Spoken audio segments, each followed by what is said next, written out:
6절부터 21절까지 읽겠습니다. 또 그가 내게 말하기를 이 말은 신실하고 참된지라 주 곧 선자들의 영의 하나님이 그의 종들에게 결코 속히 될 일을 보이시려고 그의 천사를 보내셨도다. 보라 내가 속히 오리니 이 책의 예언의 말씀을 지키는 자가 복이 있으리라 하더라. 이것들을 보고 들은 자는 나 요한이니 내가 듣고 볼 때에 이 일을 내게 보이던 천사의 발 앞에 경배하려고 엎드렸더니 저가 내게 말하기를 나는 너와 네 형제 선지자들과 또 이 책의 말을 지키는 자들과 함께 된 종이니 그리하지 말고 오직 하나님께 경배하라 하더라. 또 내게 말하되 이 책의 예언의 말씀을 임봉하지 말라. 때가 가까우니라. 불의를 하는 자는 그대로 불의를 하고 더러운 자는 그대로 더럽고 의로운 자는 그대로 의를 행하고 거룩한 자는 그대로 거룩되게 하라. 보라 내가 속히 오리니 내가 줄 상이 내게 있어 각 사람에게 그의 일한 대로 갚아주리라. 나는 알파와 오메가요 처음과 나중이요 시작과 끝이라. 그 두루마기를 빠는 자들은 복이 있으니 이는 저희가 생명나무에 들어가며 문들을 통하여 성에 들어갈 권세를 얻으려 함이로다. 개들과 술객들과 행음자들과 살인자들과 우상 숭배자들과 및 거짓말을 좋아하며 지어내는 자마다 성 밖에 있으리라. 나 예수는 교회들을 위하여 내 사자를 보내어 이것들을 너희에게 증거하게 하였노라. 나는 다윗의 뿌리요 자손이니 곧 광명한 새벽 별이라 하시더라. 성신과 신부가 말씀하시기를 오라 하시는도다. 듣는 자도 오라 할 것이요 목마른 자도 올 것이요 또 원하는 자는 값없이 생명수를 받으라 하시더라.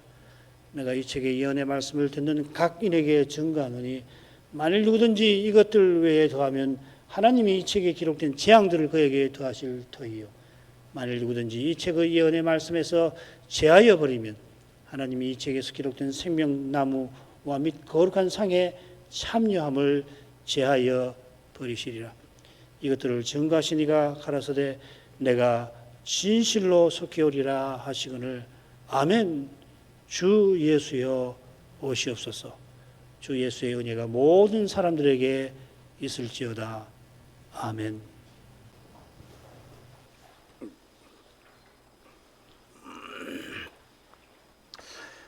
요한계시록의 머릿말은 신약 성경 중에서 독특합니다. 그러합니다. 이 머릿말 가운데 부분 4절부터 6절 오늘 살필 부분은 바울 서신의 인사말과 굉장히 비슷합니다만은 앞뒤 부분은 그 형식에서 그것과 비슷한 신약 성경을 찾기가 힘듭니다. 가령 지난 시간 살핀 이 머릿말의 첫째 부분은 예수 그리스도의 계시라 하는 제목이 나오는데 이 제목은 마가복음의 처음 하나님의 아들 예수 그리스도의 복음의 시작이라와 비슷하긴 합니다만 그 이어지는 내용을 보면 차라리 히브리서의 처음과 약간 비슷합니다. 그런데 이 책의 예언을 읽는 자는 복이 있도다. 때가 가까움이라 한 부분이 참 독특합니다.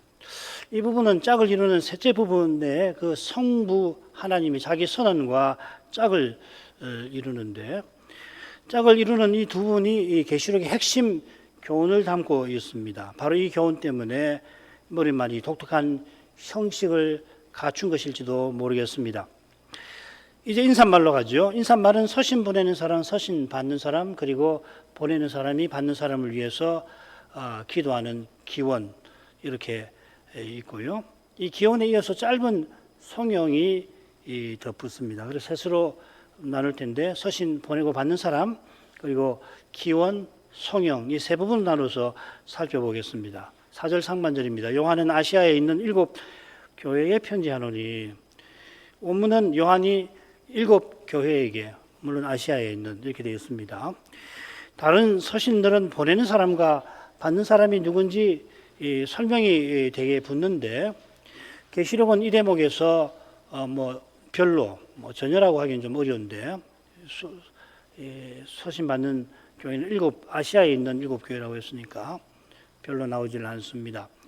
그러나 이미 첫째 부분 1, 2절에 요한이 하나님의 종이고 하나님의 말씀과 예수의 증거와 또 자기 본 모든 것을 증거한 인물이며 예수 그리스도의 계시를 받는 지시를 받는 사람이라고 이미 소개되어 있죠. 물론 요한이 환상을 보는 장면이 계시록에 계속해서 나옵니다. 내가 보매, 내가 들으니, 내가 보매 굉장히 많이 나옵니다. 또 매주 말에도 이것들을 보고 들은 저는 요한이라 밝혀져 있습니다. 우리는 사도 요한이라고 생각합니다. 그렇게 생각하지 않는 사람들도 많이 있습니다만은 우리는 교회 전통을 따라서 사도 요한으로 생각을 늘 해왔습니다. 비슷하게 7교회가 어딘지 머릿말에 이어나오는 첫 번째 환상에 소개되어 있습니다. 이 7교회는 에베소, 스무나, 버가모, 그 다음 두아디라, 사데, 빌라델비아, 그리고 마게도니아 교회인데 모두 아시아 도에 있죠. 그죠? 밑에 지도 보시면은 바다 쪽에 밤모섬이 에베소에서 쭉 가면은 바다 쪽으로 가면 밤모섬이 있죠. 그 에베소로부터 출발해서 쭉 이 시계 방향으로 도시면 됩니다. 에베소, 스무나, 버가모, 두아디라, 사데, 빌라델비아, 라우디게아 이렇게 7교회가 나옵니다. 주님께서 이 7교회의 사자에게 서신을 보내시잖아요. 2장에 보면 교회에도 보내라고 하시는데 2장 3장에는 사자에게 보내죠. 순서는 아시아도의 수도인 에베소로부터 출발해서 라우디게아까지 시계 방향으로 나옵니다. 아마 이 서신 보낸 순서일 수도 있습니다. 7교회 사자에게 보낸 각 서신이 계시록 2, 3장의 차례로 나옵니다만 거기 기록된 내용만 보낸 서신에 있다 생각할 필요도 없고 그럴 수가 없어요. 계시록 2, 3장에 각 교회 사자에게 주신 그 내용에다 요한에게 알리시고 지시한 내용, 즉 요한이 환상들을 보고 깨달은 교훈을 함께 담아 보냈습니다. 너 보는 것을 책에 써라. 내 본 것 이제 있는 일, 장차될 일을 기록하라 했죠. 적어도 지금 우리 갖고 있는 성경에 수록된 대로, 그러니까 요한계시록 2장, 3장이 수록된 계시록 전체를 각 교회에 보냈을 겁니다. 이것은 아시아 7교회만 아니고 모든 교회가 읽게 한 사실과도 붙어 있습니다. 에베소 사자에게 처음 사랑을 회복하라, 그에게 책망한 내용을 지금 우리가 다 읽는 것처럼 그때도 주님께서 7교회 각 사자에게 구체적으로 칭찬, 책망 또 경고를 주신 내용을 해당 교회와 사자만 아니라 당시 모든 교회도 알게 하셨을 겁니다. 그 이유는 무엇보다 이것이 예수 그리스도의 계시인데 있을 겁니다. 계시는 만대의 교회를 위한 것이니 우리 시대의 교회도 이 계시록을 통하여 물론 당대 교회에 보낸 7서신을 통하여 주의 뜻을 배워야 하는 것입니다. 기원으로 하겠습니다. 이제도 계시고 전에도 계시고 장차 오실 이와 그 보좌 앞에 7 영과 또 충성된 정인으로 죽은 자들 가운데 먼저 나시고 땅의 임금들의 머리가 되신 예수 그리스도로 말미암아 은혜와 평강이 너에게 있기를 원하노라. 바울 사도는 서신에서 늘 은혜, 평강, 긍휼을 구할 때도 있죠, 그죠? 예, 목회 서신에서는 그렇게 비는데 요한 사도도 은혜와 평강을 7교회를 위하여 구합니다. 바울은 항상 아버지 하나님 우리 아버지와 예수 그리스도로부터 은혜와 평강이 임하기를 구했는데 계시록에서 요한은 삼위로부터 은혜와 평강이 임하게 해주시기를 빕니다. 먼저 성부의 칭호를 살피겠습니다. 첫째로 이제도 계시고 전에도 계시고 장차 오실이라고 했는데 성부 하나님을 가리킵니다. 이 표현과 똑같은지 혹은 비슷한 표현이 이 계시록에 모두 5번 나옵니다. 이거는 좀 읽어볼 필요가 있겠습니다. 이제도 계시고 전에도 계시고 장차 오실 1장 8절에 이제도 있고 전에도 있었고 장차 올 자여 전능한 자, 이거는 성부께서 자기가 말씀하시니까 있고 이렇게 번역을 한 겁니다. 똑같습니다. 4장 8절 전에도 계셨고 이제도 계시고 장차 오실 자, 11장 17절 옛적에도 계셨고 시방도 계신 주 하나님 곧 전능하신 자, 16장 5절 전에도 계셨고 시방도 계신 거룩하신 시방이라는 게 이제와 같은 말이죠, 그죠? 계시록 1장 4절과 1장 8절은 정확하게 같고요. 4장 8절은 이제도 계시는 것과 전에 계신 것이 순서가 바뀌어져 있습니다. 나머지 둘은 장차 오실 리가 빠졌지요. 왜 빠졌을까? 그 이유는 뭐냐면 이 부분은 최후 심판을 시행하고 있는 장면이라서 그렇습니다. 그래서 빠진 건 지금 최후 심판을 행하고 계시니까 장차 오실 분이 아니라 이제 와서 지금 심판하고 계신다는 그런 내용이기 때문에 장차 오시리는 그래서 빠진 겁니다. 이 독특한 칭호는 여호와 칭호를 떠오르게 하죠. 하나님이 모세에게 이르시되 나는 스스로 있는 자니라. 또 이르시되 너는 이스라엘 자손에게 같이 이르기를 스스로 있는 자가 나를 너희에게 보내셨다 하라. 첫째로 이제도 있고 전에도 있었고 장차 올 자라고 하는 칭호가 두 번 전능하신 자 칭호와 함께 나오죠. 바로 그 구절의 앞에 11장 17절에 나오고 1장 8절에 나오고 또 16장에도 보면 문벽에 전능하신 자가 나올 거예요. 이 전능하신 자가 바로 여호와이시잖아요. 여호와라는 이름은 나는 나일 것이다. I am that I am. 영어로 그렇습니다. 혹은 나는 나다. 혹은 나는 나일 것이다. I shall be that I shall be. 이렇게 번역합니다. 이건 여호와께서 역사에서 친히 언약을 이루셔서 자기를 입증하시는 분이라 하는 뜻입니다. 마찬가지로 여호와는 스스로 계시는 분, 자존하시는 분입니다. 우리는 인생은 자존하시는 하나님을 의존하는 존재입니다. 그런 아담이 하나님과 같아지려고 한 탓에 인생이 하나님을 떠나고 심지어 대적하는 상태에 떨어진 것입니다. 이런 데서 건져주시려고 여호와께서 이스라엘 언약을 맺으셨고 마침내 여호와의 종으로 세상에 오셔서 새 언약을 세우셨습니다. 이러한 뜻이 이 거룩한 이 성호에 담겨 있습니다. 이 성호는 알파와 오메가, 처음과 나중, 시작과 끝이라고 하는 이 성호와도 겹칠 겁니다. 처음과 나중. 이는 인용된 성경 구절이 서로 겹치는 데서 짐작이 되죠, 그렇죠? 아울러 알파와 오메가, 처음과 나중은 성부만 아니라 성자께도 쓰입니다. 계시록 1장 8절을 제외하고는 모두 성자 예수 그리스도께 사용되고 있습니다. 그리스도는 성부와 동등이신 하나님이시라는 말이죠. 여호와의 종이 되신 여호와이십니다. 하나님은 세상을 창조하시고 창조하신 목적이 되십니다. 하나님이 하나님 형상대로 사람을 지으셨고 장차 사람을 그리스도와 같아지게 하실 것입니다. 이런 목적을 향하여 창조주 하나님은 역사에서 이 그리스도를 통하여 통치해 나가십니다. 그리스도를 통해서 역사를 경영해 나가신다. 혹은 역사를 지어 나가십니다. 이게 참 중요하죠, 그죠? 역사는 그냥 시간이 흐르면 저절로 형성되고 하나님과 독립해서 혹은 하나님과 무관하지 않지만은 독자적으로 무슨 역사가 무슨 역할을 하는 것처럼 생각하는 경향이 이 시대를 지배하고 있는 겁니다. 우리는 지금 역사주의의 시대에 살고 있어요. 잘 들어보십시오. 지금 우리 지금 6개월 동안 역사라는 말을 평론가들이, 정치가들이 얼마나 말 많이 하는지 한번 보십시오. 전에는 하나님을 통해서 설명하는 방식이 역사를 도입해 가지고서 역사를 통해서 설명하고 있잖아요. 이거는 이 18세기 서양 18세기 이후로 형성된 이 이념하고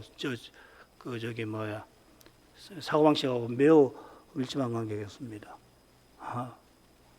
성경 그렇지 않죠. 하나님은 역사를 지어가시는 분입니다. 그 다음으로 성신성호입니다. 그 보좌 앞에 7 영이라고 부르죠. 그죠?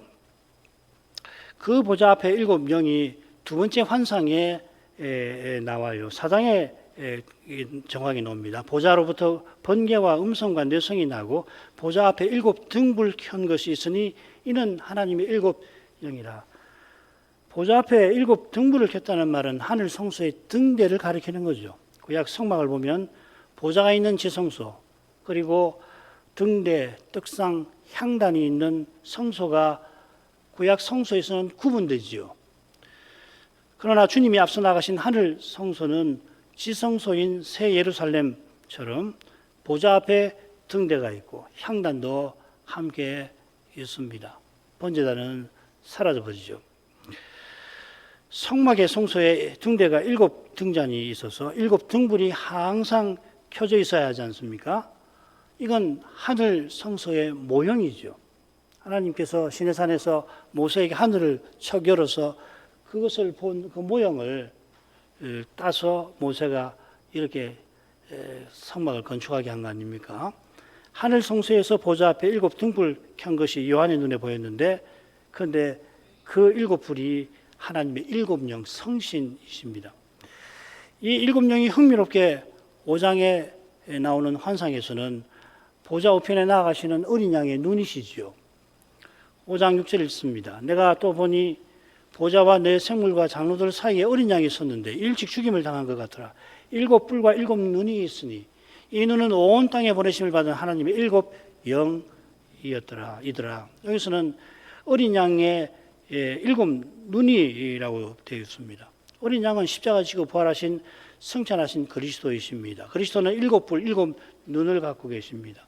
7뿔이라고 하는 것은 부활하실 때 받은 하늘과 땅의 모든 권세를 가리킵니다.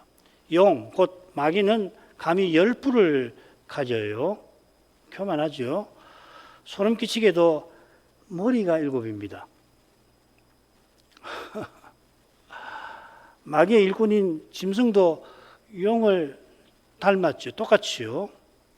약간 다릅니다, 보면. 반면에 어린 양은 머리가 당연히 하나이시고 뿔이 7입니다. 어린 양, 짐승은 어린 양을 모방하지만 성부를 모방한 마귀를 빼닮았죠.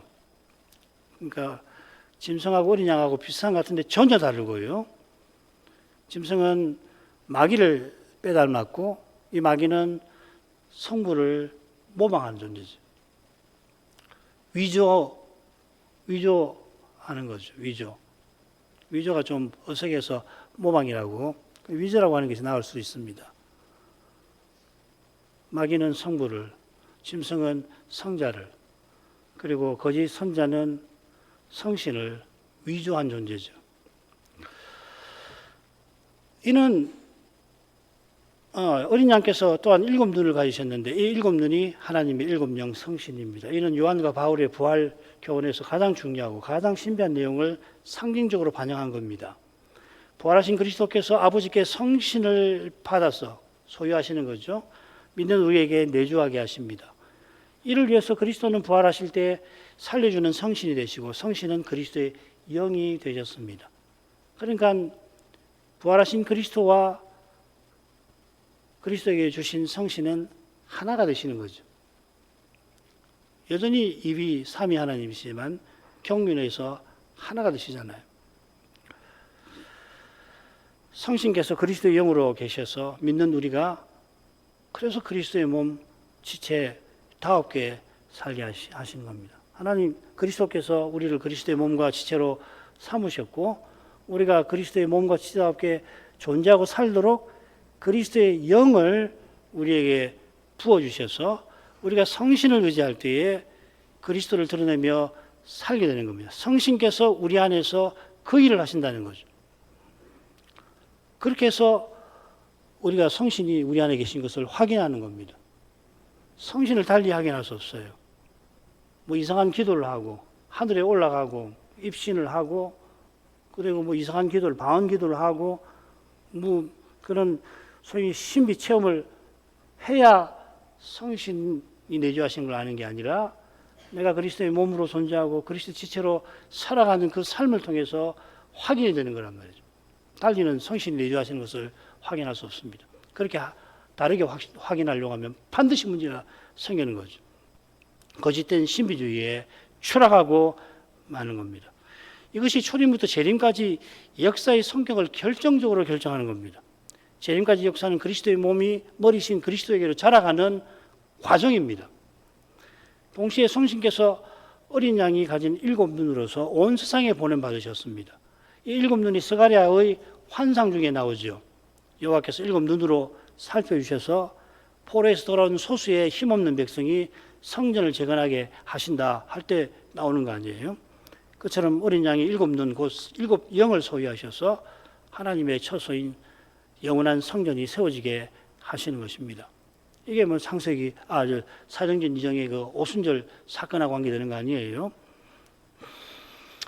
이를 위하여 요한 사도가 7교회를 위하여 은혜와 평강을 빕니다. 은혜는 교회답게 존재하는 근거이고 평강은 교회답게 전진하는 조건이라고 간단하게 말씀드리죠. 자, 성자의 성으로 보십시다.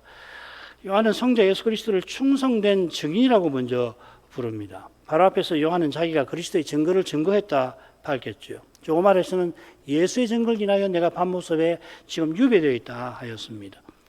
요한이 사도로서 예수 그리스도를 증거한 까닭에 유배되었는데 이걸 가리켜서 예수의 환난과 나라와 참음에 동참하는 것이라 표현을 합니다.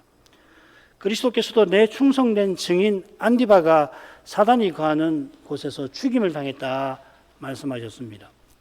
요한이 이처럼 충성된 증인으로 사는 근거는 그가 증거한 그리스도가 충성된 증인이신 데 있는 겁니다. 이분은 그리스도는 보내신 아버지의 뜻을 이루시려고 증거하시려고 십자가를 지시기까지 하셨습니다.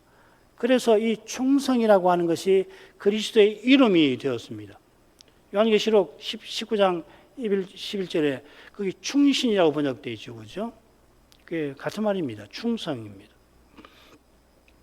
전에 십자가에서 죽기까지 충성하신 주님께서 장차 원수의 동맹군들을 다 물리치실 때까지 충성하실 것입니다. 그때까지 주님은 충성된 증인들을 계속 세워서 증거하신 하나님의 뜻을 신비하게 이루어 가실 것입니다. 그 내용이 계시록 11장에 나오는 두 충성스러운 증인에 관한 내용일 겁니다. 그래서 주님께서 다시 오실 때까지 어떻게 교회를 충성된 증인으로 삼아서 이 하나님의 뜻을 이루어 가시는가, 그게 11장 내용이거든요. 둘째로 성자 예수 그리스도를 죽은 자 가운데서 먼저 나신 분, 이 장자란 말이죠. 먼저 나신 자. 충성된 증인이 십자가를 가리킨다면 이 칭호는 그리스도의 부활을 가리킵니다.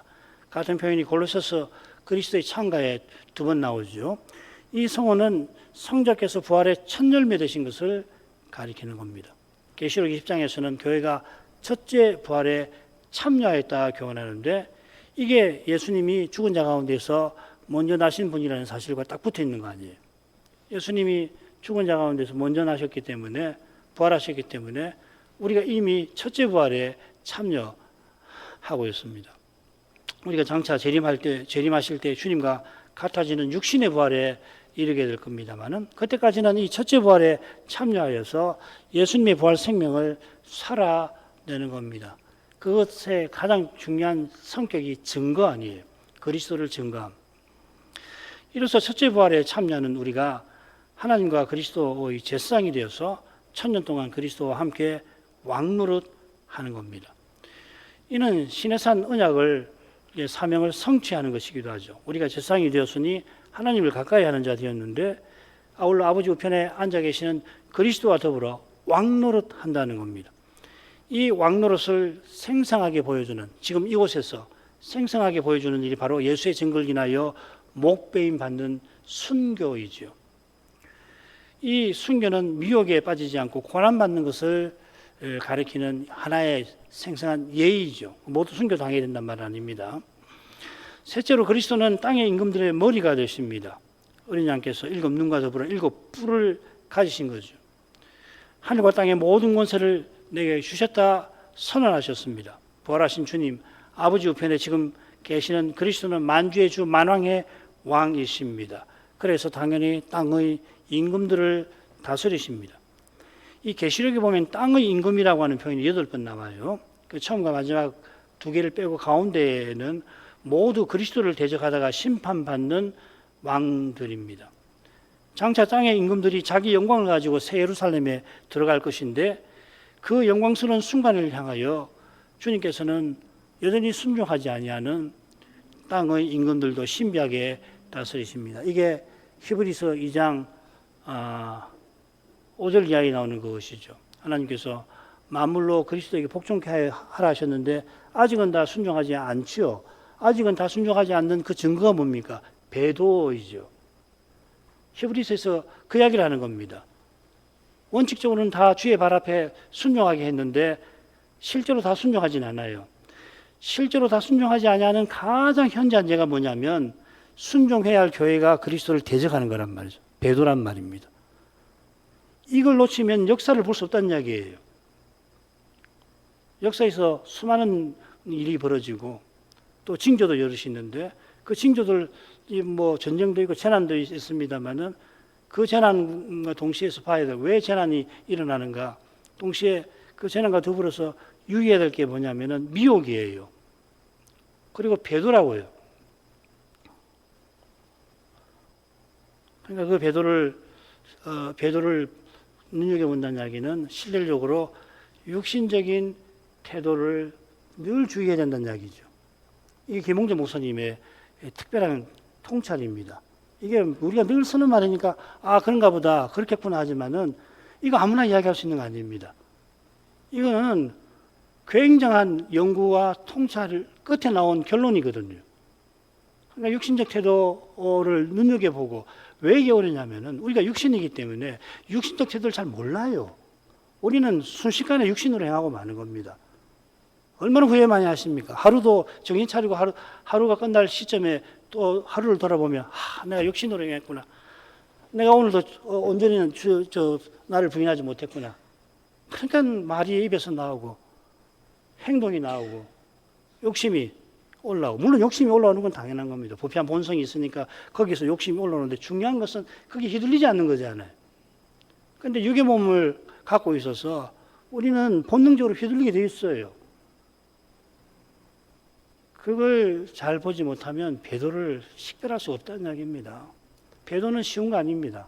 결론적으로는 배도는 아주 현저하죠. 적그리스도가 나를 숭배하라 할 때 숭배하는 게 배도예요. 그런데 놀랍게도 온 세상이 그렇게 한단 말이에요. 읽을 때에 왜 저 모양이냐 할지 모르지만은 그 현실로 들어가면 그렇게 안 하고 배길 수 없게 되는 거라고요. 왜 배길 수 없게 되느냐? 그중 하나가 육신적 태도라고요. 사람으로 행하는 건 말이에요. 사람의 힘과 꾀로 행하는 건 말이에요. 사람이니까 사람의 뜻과 힘을 하는 게 자연스러운 거 아니에요. 그런데 바울은 뭐라고 그랬습니까? 고린도전서 3장에서 너희가 사람이다 그러죠. 너희가 사람이로구나. 이만큼 어려운 것입니다.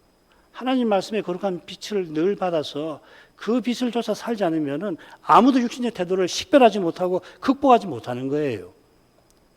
따라서 이 배도를 판단하는 문제도 마찬가지라고요.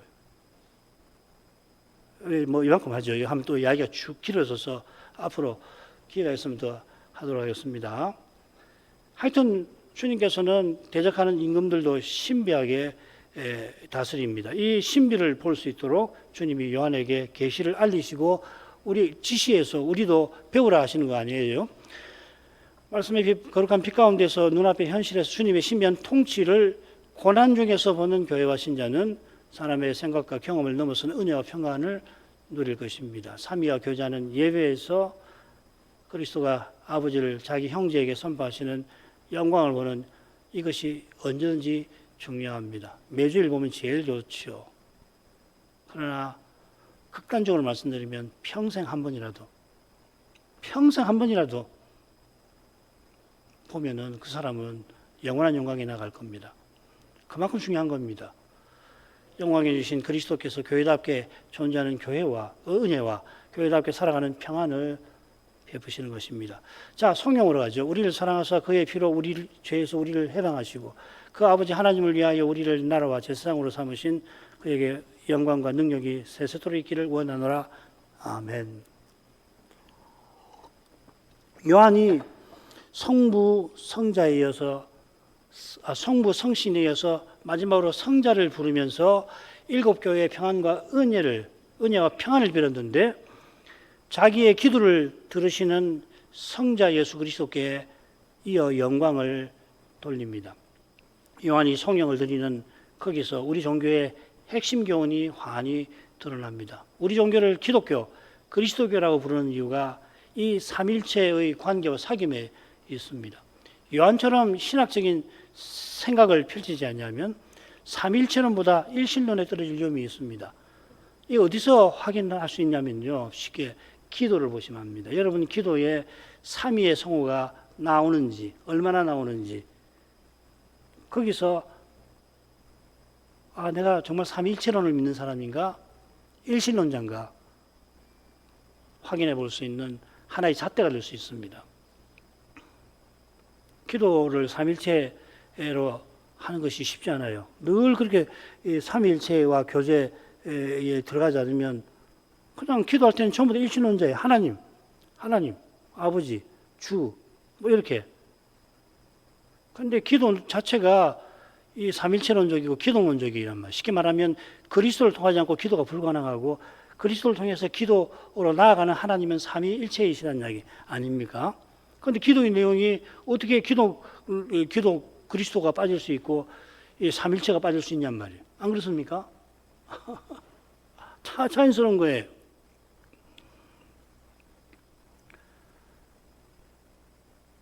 뭐 그런 내용입니다. 넘어가죠.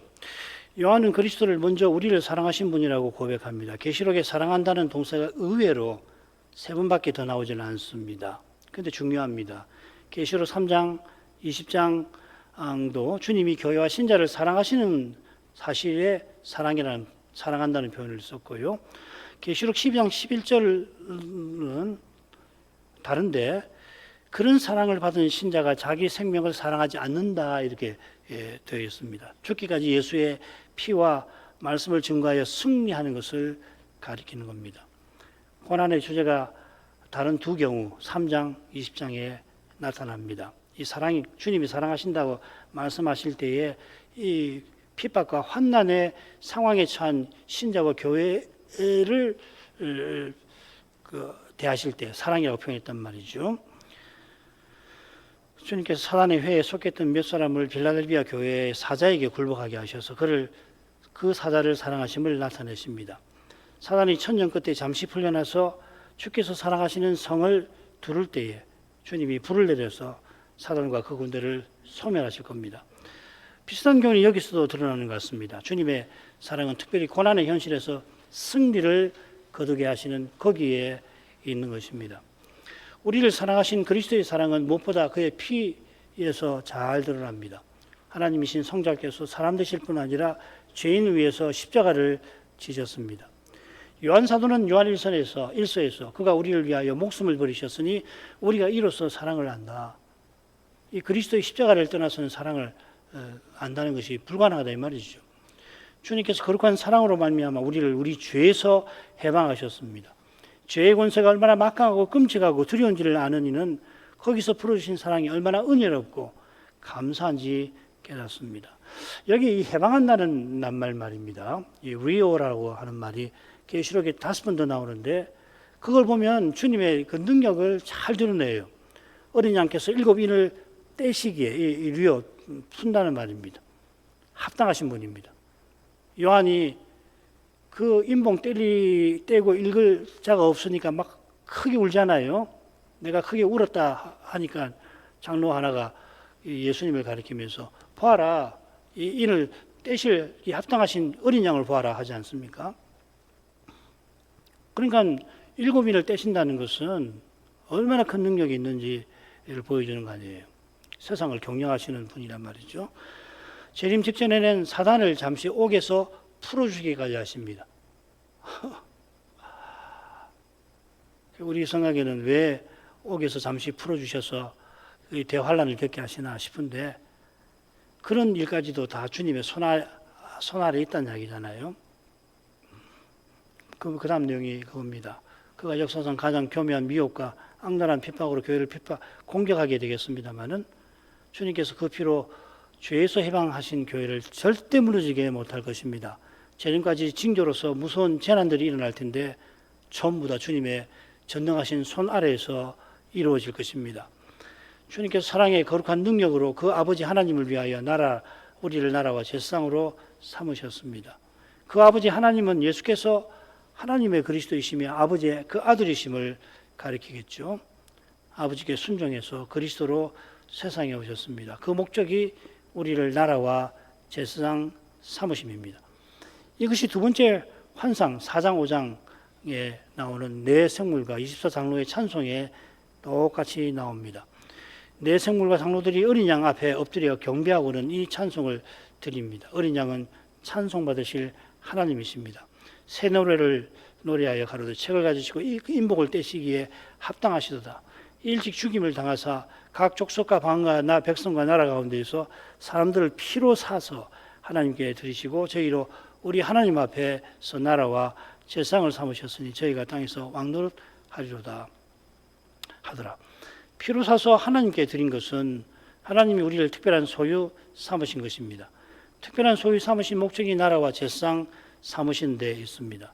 비슷한 내용이 신해산 전문에 언약 전문에 나오고 베드로 전서에 나오죠. 그 왕 같은 제사장.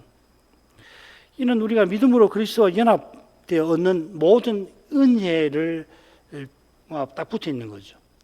이 은혜를 모든 은혜를 우리는 크게 둘로 의롭다 하심과 거룩하게 하심으로 구분하는데 의롭다 하심은 하나님을 가까이 하는 제사장 사무심을 가리키고 거룩하게 하심은 만왕의 왕이신 그리스도와 하나님을 본받고 드러내는 삶, 거룩한 사회를 이루고 하나님 나라를 드러내는 것을 가리킨다고 표현할 수 있겠습니다. 이 둘은 하나님을 예배하는 가까이 하는 예배와 하나님을 향하는 삶이기도 합니다. 이 예배와 삶이 재림을 향하는 전진, 주님이 영광의 목표로 이끄시는 인도를 이룹니다. 주께서 나라와 제사장 삼으신 우리를 통해서 두루마리에 쓰인 하나님의 뜻을 역사에서 이루어 가시는 것입니다. 거기서 고난이 발생하는 거죠. 거기에 쓰임받은 교회와 신자는 요한처럼 그 거룩한 역사를 이루어 가시는 성자 예수 그리스도께 영광과 능력이 세세토록 있기를 원합니다 하고 찬송하는 것입니다. 하나님을 가까이 하는 예배에서 주의 영광이 드러나고 주의 영광을 본 교회와 신자의 삶을 통하여 주의 능력이 나타날 때 영광과 능력의 주님께 찬송이 돌아가는 거죠. 주께서 이 찬송이 세세토록 있게 하실 겁니다. 이 세상에서 가장 찬송하기 힘든 그때에도 그처럼 가장 찬송하기 힘든 그 현실에서도 그 시간에도 주께서 두세 사람이 모인 거기 성신으로 함께 하셔서 그처럼 나 홀로 있는 것처럼 심히 외로운 그때에도 그들 중에서 그와 더불어 신의 아버지를 찬송하실 것입니다. 이는 우리가 영원히 삼위를 찬송하게 하시는 겁니다. 이 찬송이 계시록의 중요한 주제가 되는 것은 당연하겠죠. 우리는 계속해서 계시록에서 찬송을 만나게 될 것입니다. 기도하겠습니다. 자비하신 아버지 요한 사도가 그리스도를 증거한 그 이후로 밤모습에 유배되어 있었지만 거기서 그리스도께서 성신으로 그에게 위대한 계시를 베풀어 주신 덕분에 사도가 사람 보기에는 옥에 갇혀서 아무 일 할 수 없는 무슨 일을 하기에 더욱이 적극적으로 무슨 사업을 펼쳐나가기 힘든 처지에 있었지만은 그 시대만 아니라 마지막 시대까지 주님의 교회가 그 역사 시대에 주께서 행하시는 그 일에 능히 쓰임을 받을 수 있게 하는 그런 위대한 계시를 그에게 허락해 주셨습니다. 아버지여 과연 그리스도께 아버지께서 부활하신 그리스도에게 내가 너의 원수를 너의 발등상 되게 하리라 약속하시고 친히 그 약속을 이루고 계시는 이 진리를 이 시대에 그 진리를 가장 깨닫기 힘든 이 시대에 저희가 꼭 터득하게 해주시기를 구합니다. 그 길은 몸은 죽여도 영혼은 죽이지 못하는 사람을 두려워하지 말고 몸도 영혼도 등이 지옥에 멸하시는 그러나 우리 머리털 하나도 상치 아니하게 하시는 그 아버지의 사랑을 맛보는 데서만 열리는 줄 믿나이다. 이런 은혜를 맛보게 해주옵소서. 이런 일을 참으로 구하게 하셔서 세상 행복과 쾌락을 추구하는 데에서 늘 돌이켜서 이 믿음의 길을 끝까지 걷게 해 주시옵소서. 예수님 이름으로 기도합니다. 아멘.